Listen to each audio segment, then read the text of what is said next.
За сайн бацхан хүмүүсээ улаан авсаа зохион байгуулалтгүй Minecast-ны 1-р дугаар эхлэхэд бэлэн боллоо. За энэхүү нэвтрүүлгээрээ бид нар сургуулийн орчинд явагдаж буй мэдээллүүдийг, үйл явдлуудыг тань тайлбарлаж хүргэх болно.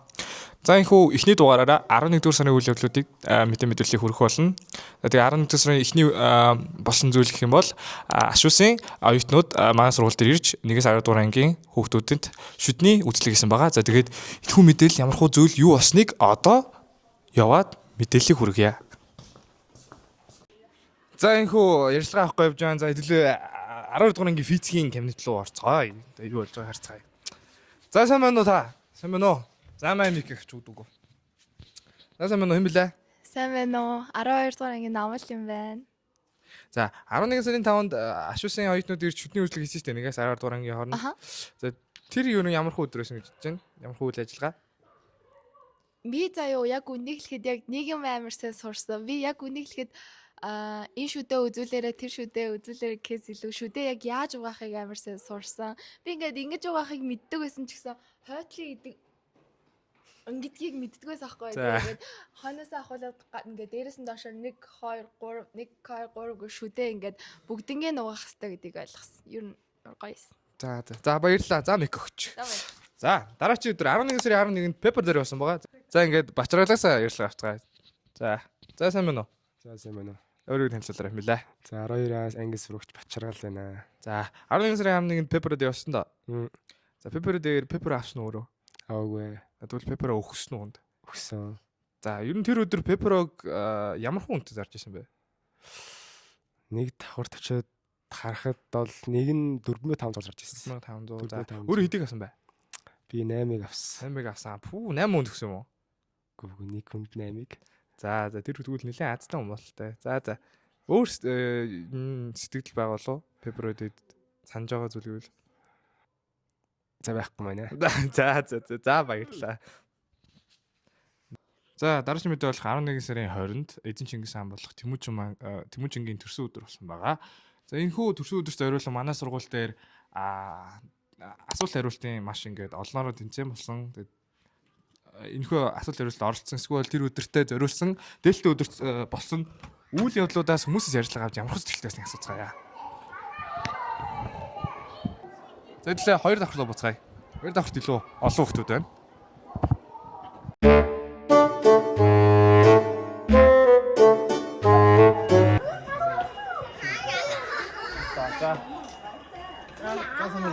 Сэвэдо.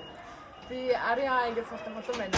11 сарын хоног боллоо. 11 сарын Монгол дээлтэй өдөр болсон. Дээлтэй өдрөө. Яг дээлтэй өдөр юм лээ. Чингис хааны төрсөн өдөр гэсэн юм байна. За. Ер нь дээлтэй өдөрлөг ямар болсон бэ? Дээлтэй өмсөд юм сэтгэл ямар болсон бэ? Дээлийн өмсгөд нөгөө нэг өдөр болгон дээлийн өмсөд байдаг болохоор ядаж жилдээ яг цагаан сар наадмыгээр нэг хэдхэн удаа өмсдөг. Тэгээд Чингис хааны төрсөн өдөр яг дээлээ амар гоё дээлээ ингээд өмсөх одоо юу юм завшаа тайсан болохоор амар гоё бахархсан. За эзэн Чингис хаанаар өсөл өөрөө юугаар бахархсан бэ? Чингис хаанаар бахархсан, өөрөөрөө бахархсан, сургуулаараа бахархсан. За. За. Мөнгө юм уу? За төлөө одоо шүү багчдаас асуу. За сайн байна уу? За битээ за тийм. За насраа. За. За битээ хичээлээ. Дараагийн үгээр 11 сарын 25-нд болж өгсөн улс төсний баяр зориулан манай сургууль дээр нэг чиглэлийн асуулт нэртэй асуулт хариулт юмсан.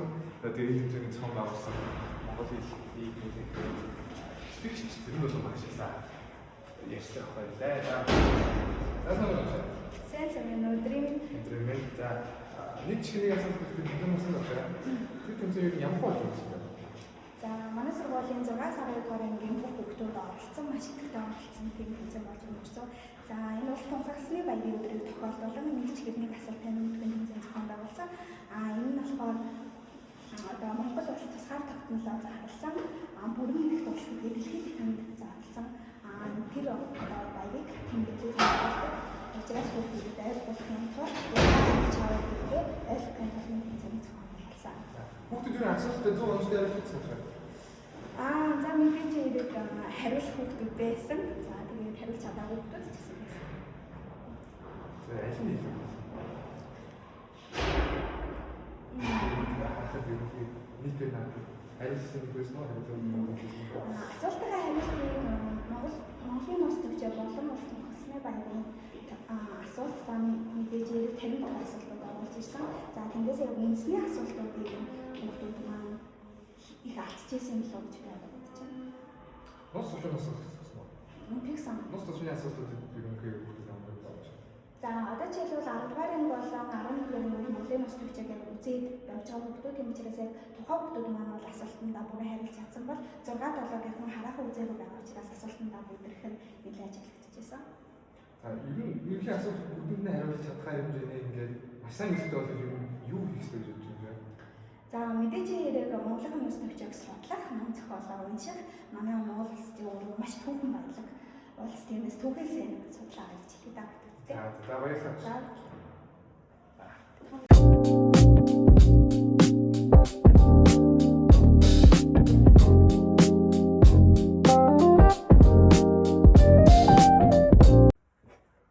За guys, цаад студид ирлээ. Жохоо ядаж ин хэлсэн чи. Бараг 2 цаг хэлээ. Харин тий 2 3 цаг хэлээ. 3 цаг юм байлаа.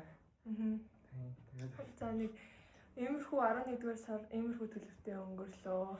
За тэгээд дараачихаа дугааруудаар зочин урьж авчирж одоо оролцуулж яриа авч магадгүй. Тиймээс илүү чанартай байна. Энэс илүү чанартай. тиймээс дараачихаа бичлэгүүдийг бас хүлээгээд үзэж байгаарай. Тэгээд өөр чанд өөр хэлэх юм байна уу? Өөр юм хэлэх юм байна. За тэгээд бай бай. Дараагийн дугаар. За баярлалаа. Нэг